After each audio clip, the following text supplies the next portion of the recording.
First off, I pay my way back in. I got $200K that goes directly to you personally. No one else needs to know. Cold Stones, Season 6, Episode 11. I'd be close, but not too close. We have Carmela and Rosalie's trip to Paris, Vito's murder, and Tony's cold detachment from it all. We worry so much. Sometimes it feels like that's all we do. But in the end, it just gets washed away. All of it just gets washed away. Look, I found Cosette. Your friend? Someone needs to tell her she's dead.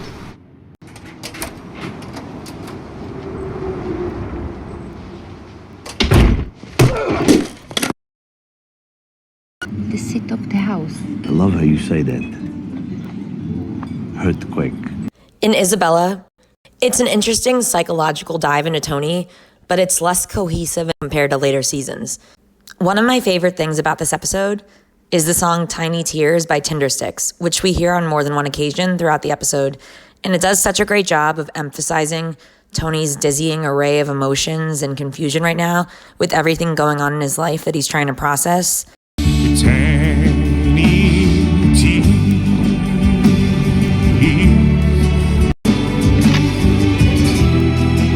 And just as Dr. Melfi was able to foresee Livia's homicidal intent, we knew what was coming for Tony.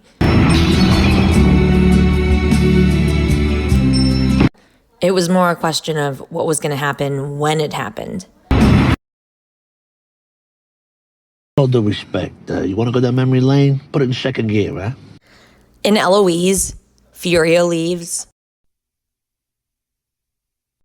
It builds the marital tension almost to the breaking point and really does a good job of foreshadowing Whitecaps. There's more subtle tension, but it's not quite the emotional gut punch of other penultimate episodes.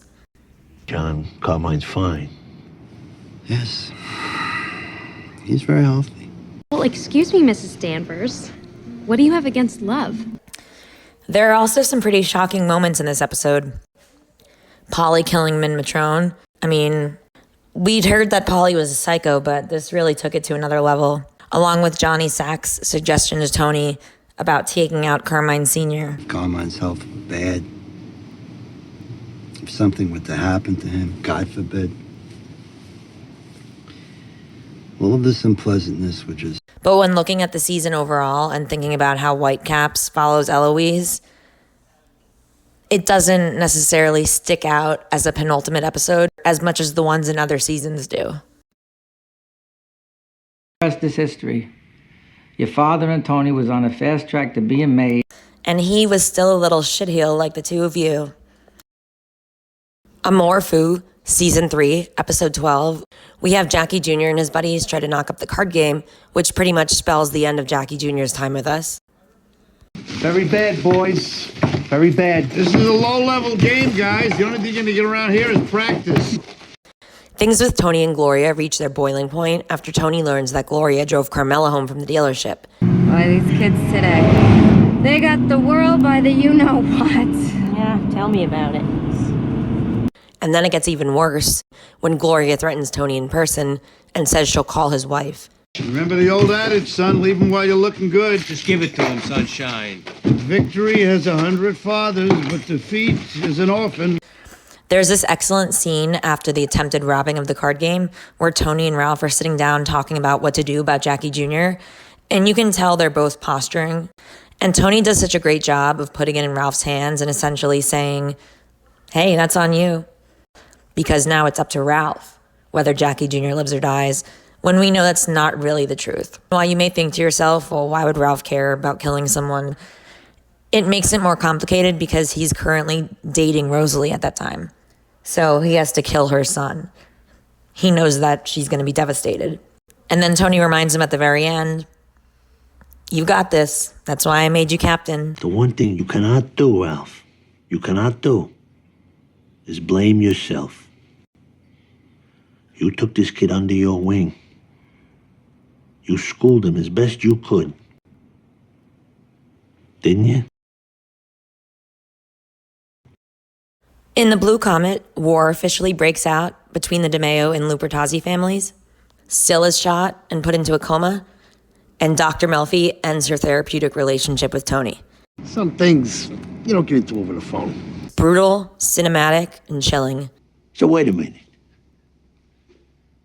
You're telling me, after all this time, after everything we've shared in here, you're cutting me loose just as my son got out of the hospital for trying to kill himself?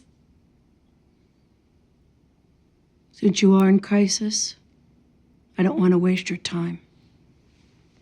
The end of an era is near. Historically, Carmine always said the Sopranos are nothing more than a glorified crew. Plain and simple. There's no scraps in my scrapbook. Remember that thing I told you about that was supposed to happen about a year ago? Your problem with Brooklyn?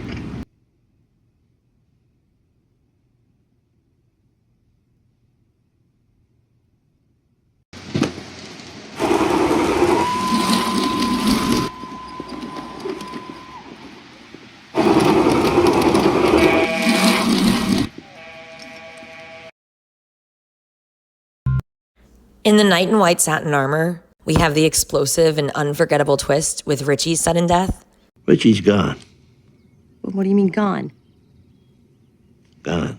There's sharp pacing, huge payoff, and strong emotional weight. I do them myself. Who's that speaking here? Somebody speaking? What difference does it make? Where? Come after 18 years of marriage, don't make me make you an accessory after the fact. An accessory after the... Imagine getting a facelift. 1 week later, you're in jail. Can you imagine that? You get a facelift, and 1 week later you... I'm in no mood for you. I'd stop to eat, but I don't want to get to the hospital after Tony. Not hungry. In long-term parking, Adriana's fate, Carmela's Speckhouse plans, and Christopher's loyalty to Tony. Oh my God, what are we gonna do? Come on, you gonna go or what? Comment, I was finishing my drink. Fuck!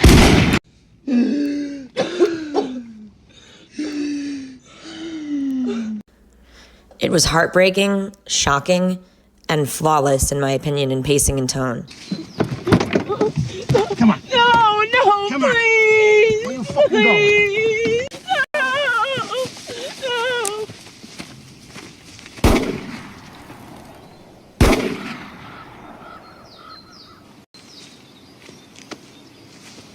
You all right? Yeah, me, yeah. Absolutely. My God. As a quick review, my rankings are as follows. Cold Stones, Isabella, Eloise, Amour, The Blue Comet, The Knight in White Satin Armor, and Long-Term Parking. What would your ranking be?